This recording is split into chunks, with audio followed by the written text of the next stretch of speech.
Hello students, अब हम इसके पहले वीडियो में हमने बात किया था रिफ्लेक्शन किस पे, प्लेन मिरर में मैंने बनाया था। प्लेन मिरर पूरा आपको इमेज पढ़ा रहा था मैं, कैसे इमेज फॉर्म होता है प्लेन मिरर में, और लेटरल इन्वर्जन के बारे में बात की। इस वीडियो में हम आपको क्या पढ़ाएंगे कि कॉन्केव मिरर या कॉन्वेक्स मिरर में कैसे इमेज फॉर्म होता है। तो बेसिकली ये दोनों इमेज क्या है, स्फेरिकल मिरर, सॉरी ये दोनों कैसे मिरर है, स्फेरिकल मिरर। इसके पहले मैंने प्लेन में आपको पढ़ा चुका था। तो स्फेरिकल मिरर में हम इमेज फॉर्मेशन करेंगे। तो इमेज फॉर्मेशन करने से पहले स्फेरिकल मिरर में हम रिफ्लेक्टेड रे और इंसिडेंट रे को कैसे रे डायग्राम बनाया जाए। कोई रे अगर इंसिडेंट हो रही है किसी कर्व सरफेस पर या स्फेरिकल सरफेस पर, तो उसका रे डायग्राम कैसे बनाया जाए। ये इंसिडेंट रे आ रही है, फिर रिफ्लेक्ट होकर कैसे जाएगी। तो पहले अगर हमको रे डायग्राम सीखना है तो हमको नॉर्मल ड्रॉ करना आना चाहिए। नॉर्मल कैसे ड्रॉ किया जाता है किसी भी कर्व या स्फेरिकल सरफेस को, तो देखते हैं। आइए थोड़ा सीखते हैं नॉर्मल कैसे ड्रॉ किया जाता है।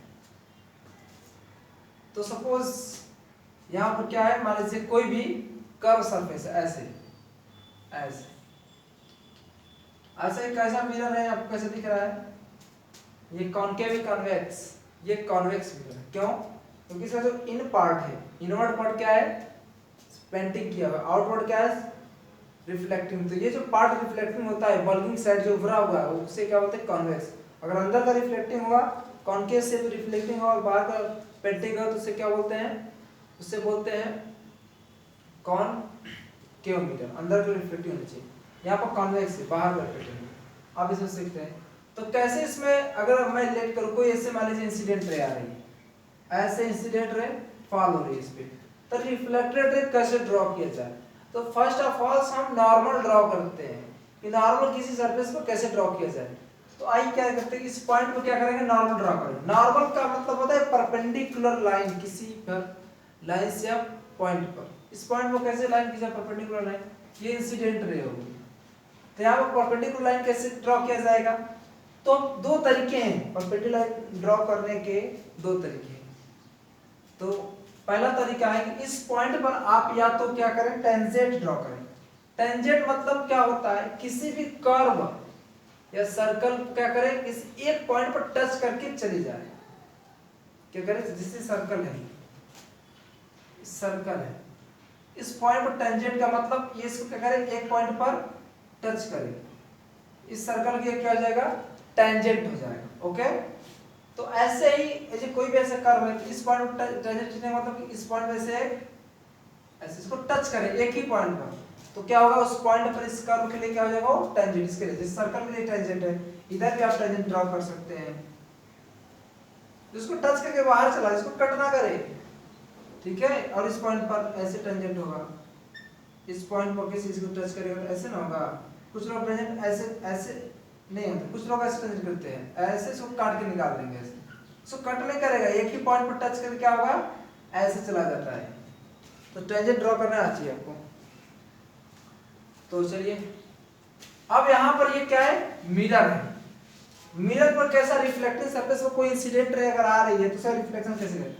तो पहला बात होता है कि इसमें क्या कर, टेंजेंट की टेंजेंट कैसे होगा बताइए, टच करेगा तो ऐसे जाएगा ना, इस पर टेंजेंट लाइन कैसे ड्रॉ किया जाएगा, ऐसे, ठीक है, ये टेंजेंट है। अब ये टेंजेंट जिस पॉइंट पर है, इस पॉइंट पर टेंजेंट, उसी पॉइंट पर परपेंडिकुलर लाइन ड्रॉ कर दीजिए। क्या करिए, परपेंडिकुलर उस पॉइंट पर, उस पॉइंट पर परपेंडिकुलर लाइन कैसे होगा, अब इस पॉइंट पे इस लाइन का परपेंडिकुलर कैसे होगा, ऐसे ही तो होगा, ये परपेंडिकुलर लाइन, और यही लाइन क्या हो जाएगी, इस टेंजेंट पर खींचना है परपेंडिकुलर लाइन, ये लाइन ही क्या हो जाएगी, नॉर्मल हो जाएगी। क्या हो जाएगी, नॉर्मल मतलब परपेंडिकुलर लाइन, ये नॉर्मल का काम करेगी यही।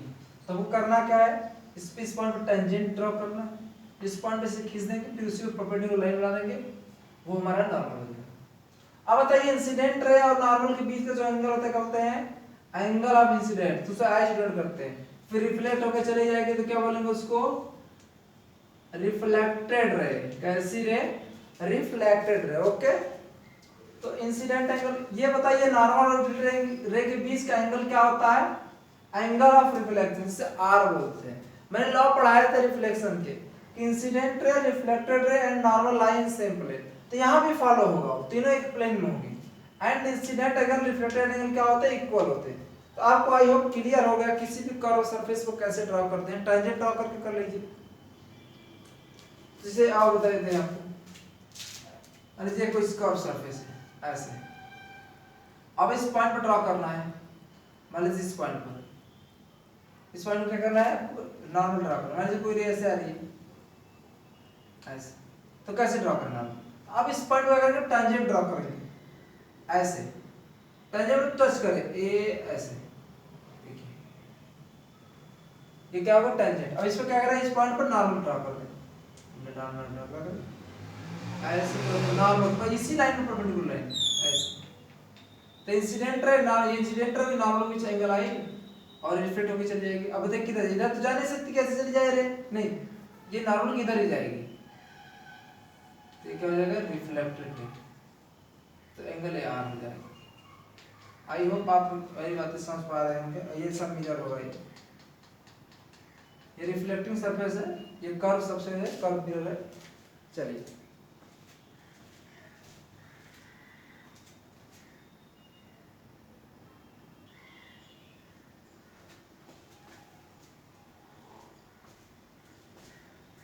अब हम क्या करेंगे, अब हम पढ़ेंगे दूसरा मेथड नॉर्मल खींचने के, नॉर्मल ड्रा करने के। दूसरा मेथड क्या है, देखिए जैसे सरफेस था, पहले क्या लिया था हमने, एक सरफेस लिया था ना ऐसा।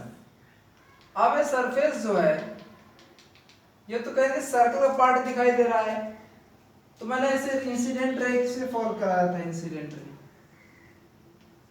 तो रिफ्लेक्टेड रे कैसे जाएगी, आपको भी उसमें ड्रॉ कर लिए थे, इसमें टेंजेंट किसका परपेंडिकुलर लाइन ड्रॉ कर दिया, तो उसके बाद इधर रिफ्लेक्टेड रे। अब दूसरा मेथड क्या है इसका, कि आप पहले क्या करते हैं, ये सर्कल का सेंटर क्या है, आप इमेजिन कर सकते हैं, लगभग ये सर्कल इस टाइप का होगा, ये ऐसा ऐसा आपको लगभग ये क्या दिखेगा, सर्कल दिखेगा। अब देखिए सर्कल का पार्ट ही तो है ये मिरर, तो इस सर्कल का सेंटर होगा लगभग यहाँ सेंटर होगा 20 में। तो सेंटर से जो लाइंस ड्रॉ करेंगे इस पॉइंट को, ये जो रेडियस के लॉन्ग। तो एक बात मैं आपको बताना चाहता हूँ, मैथ में आप लोग ने पढ़ा होगा नॉर्मल, सॉरी नॉर्मल तो पढ़ा नहीं, टेंजेंट पढ़ा है। तो बताइए सर्कल पर किसी पॉइंट से अगर ऐसे खींच दे और इस पॉइंट पर क्या होता है, अगर टेंजेंट खींचे, ये क्या होता है, नॉर्मल ही तो होता है।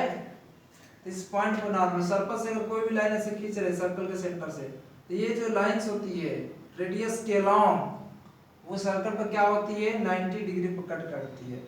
ऐसे ये भी सब 90 डिग्री से ये तो सर्कल को जो होती है उसकी रेडियस कितने एंगल पर कट करती है, 90 डिग्री पर कट करती है जो एंगल होती है। तो आपको नॉर्मल खींचने का सिंपल तरीका, अगर कोई भी सर्कुलर पार्ट होगा तो आप क्या करेंगे, उस सेंटर से उसको उस पॉइंट जिस पॉइंट में इंसिडेंट रे हो रही है उस सेंटर से लाइन ज्वाइन कर देंगे, तो वही लाइन इसके लिए नॉर्मल हो जाएगी। मतलब इस पॉइंट पर यही नॉर्मल का क्या करेगी, काम करेगी, यही नॉर्मल है। तो रेडियस के अलावा उसको मिला देंगे, नॉर्मल खींचेगा तो सर सिंपल, टेंजेंट खींचने की जरूरत है। अब नॉर्मल हो गया, अब इंसिडेंट रे ऐसे है, रिफ्लेक्टेड रे कैसे चली जाएगी, ये आई और ऐसे आर।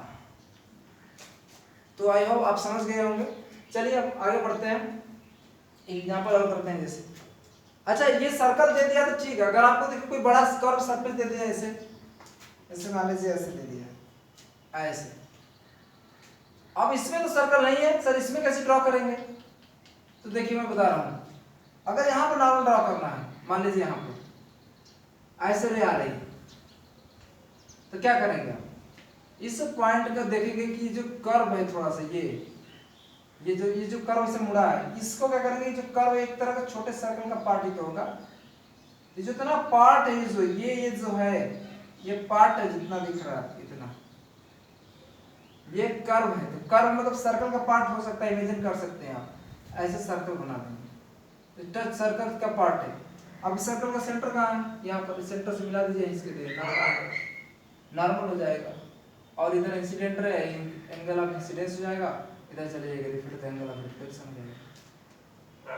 अब आपको दिक्कत हो रहा है तो आप क्या करें, इस पॉइंट पर ऐसे टेंजेंट खींच दें और टेंजेंट पर नॉर्मल बना दें, ये भी नॉर्मल होगा। तो नॉर्मल ड्रॉ करने आपको आ गया। मैं आपको क्वेश्चन दूंगा नॉर्मल ड्रा करने के लिए। अगर मैं प्लेन सरफेस में नॉर्मल ड्रा करने की बात करूं तो सिंपल आप प्लेन सरफेस है तो इसमें नॉर्मल ड्रा करने की क्या बात है। अगर ऐसे आ रही है तो ये तो खुद प्लेन है तो इस पे नॉर्मल ऐसे ड्रा हो जाता है, इंसिडेंट एंगल रिफ्लेक्टेड एंगल। ये तो किसी प्लेन पर नॉर्मल ड्रा करने का कोई दिक्कत नहीं क्योंकि खुद ही तो प्लेन है। इसे अगर इस पे नॉर्मल ड्रा करना है, कोई रे ऐसे आ रही है, अब क्या करेंगे, इस पे लाइन खींच देंगे ऐसे नॉर्मल, रिफ्लेक्टेड ऐसे चल जाएगी, याद हो जाएगा। ये आपको नॉर्मल ड्रा करना आना चाहिए, बहुत जरूरी है सीखना आपको। ठीक है,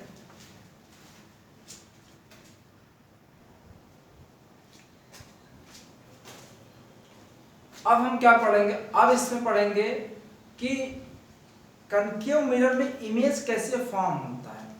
तो रे डायग्राम हमने बनाना सीख लिया, किसी भी कर्व सरफेस पर कैसे रे डायग्राम बने। तो कनकेव मिरर में इमेज कैसे फॉर्म होता है, क्योंकि जैसे प्लेन मिरर में इमेज फॉर्म होता था तो उसमें कैसा होता था, वर्चुअल होता था। रियल होता, लेकिन मैंने रियल आपको पढ़ाया नहीं, वो हमारे सिलेबस में नहीं, तो वर्चुअल होता था। तो यहाँ पर इमेज कैसा बनेगा, कॉन्केव शेप जो होता है मिरर में, वहाँ पर इमेज अलग अलग ऑब्जेक्ट को डिस्टेंस पर रखने पर इमेज अलग अलग जगह प्लेस पर फॉर्म होता है। तो यहाँ पर हम पहले सीखेंगे कैसे इमेज बनाने से पहले कॉन्केव मिरर में क्या पढ़ाएंगे, कुछ रे डायग्राम सिखाएंगे। कॉन्केव मिरर या स्फेरिकल सरफेस पर कोई रे डायग्राम सिखाएंगे, उस रे डायग्राम को फॉलो करके आप इमेज बना सकते हैं। किसमें, कॉन्केव और कन्वेक्स मिरर में। तो कितने रे डायग्राम बताएंगे, लगभग 5 होंगे, 4 ही होते हैं, तो कोई भी रे डायग्राम आप खींच सकते हैं। तो आपको 4 5 5 6 करके दिखा देंगे, उसी से आपको सारा रे डायग्राम क्लियर हो जाएगा और वही अप्लाई करेंगे बार बार इमेज बनाने में कॉन्केव में। जैसे देखिए ये क्या है, ये जैसे कॉन्केव मिरर, अभी तो मैं कॉन्केव मिरर पढ़ाऊंगा, कॉन्केव मिरर, कॉन्केव मिरर, अभी मैं कॉन्केव मिरर पढ़ा रहा हूं। कॉन्केव मिरर में क्या, जैसे कितने कंडीशंस होते हैं आपको ये याद रखना है, एक काम आता है। मैंने बताया था ये फोकस, ये पोल होता है। अच्छा मैंने कुछ जानकारी नहीं बताई थी आपको, सॉरी। मैंने इसको पहले क्या पढ़ाया था, उस दिन आपको बताया था कि मिरर रहता है, मिरर, मिरर का जो पॉइंट होता है मिड पॉइंट, से क्या बोलते हैं, पोल। मिरर का मिड पॉइंट क्या बोलते हैं, पोल। एंड जिस स्फीयर का पार्ट होता है, जिस स्फीयर का है, स्फीयर का ग्लास का पार्ट होता है, उसका सेंटर होता है, इसके लिए सेंटर ऑफ कर्वेचर, उसका सेंटर, इस मिरर के लिए centre of curvature and centre of curvature and pole को पास करने वाले स्ट्रेट लाइन, या इस पॉइंट से इस पॉइंट से क्या करें, पास करने वाली स्ट्रेट लाइन को क्या बोलते हैं, प्रिंसिपल एक्सिस, प्रिंसिपल एक्सिस बोलते हैं। इसको हम बोलते हैं centre of curvature pole. And दूसरा, centre of curvature and pole के मिड पॉइंट को क्या बोलते हैं, फोकस। क्या बोलते हैं, फोकस। इसको एफ से डिनोट करते हैं। और ये जो होता है डिस्टेंस की बात करें, सेंटर ऑफ कर्वेचर और पोल के बीच का जो डिस्टेंस होता है उसको बोलते हैं रेडियस ऑफ कर्वेचर। जो डिस्टेंस होता है इसका बोलते हैं रेडियस ऑफ कर्वेचर, आर से डिनोट करते हैं। जो डिस्टेंस होता है क्या होता है, रेडियस ऑफ आर से डिनोट करते हैं। दूसरा जो होता है फोकस पॉइंट और पोल के बीच जो डिस्टेंस होती है उसे बोलते हैं फोकल लेंथ। क्या बोलते हैं, फोकल लेंथ। ये जो होता है इसको एफ से डिनोट किया जाता है, स्मॉल है। तो बताइए जब इसका मिड पॉइंट है, टोटल डिस्टेंस आर है और एफ है, तो इसका मिड पॉइंट होने के कारण फार्मूला क्या बनेगा, फोकस जो होता है वो रेडियस का क्या हो जाएगा, फोकल लेंथ जो होता है वो रेडियस का क्या हो जाएगा, आधा हो जाएगा। F equal to R by 2, या तो R equal to 2 into F. ये मैंने आपको पिछले वीडियो में थोड़ा बताया था, पूरी जानकारी दिया था। आई होप आप समझ रहे होंगे इस सारी मेरी बातें। अब मैं इमेज फॉर्मेशन पढ़ाने वाला हूँ।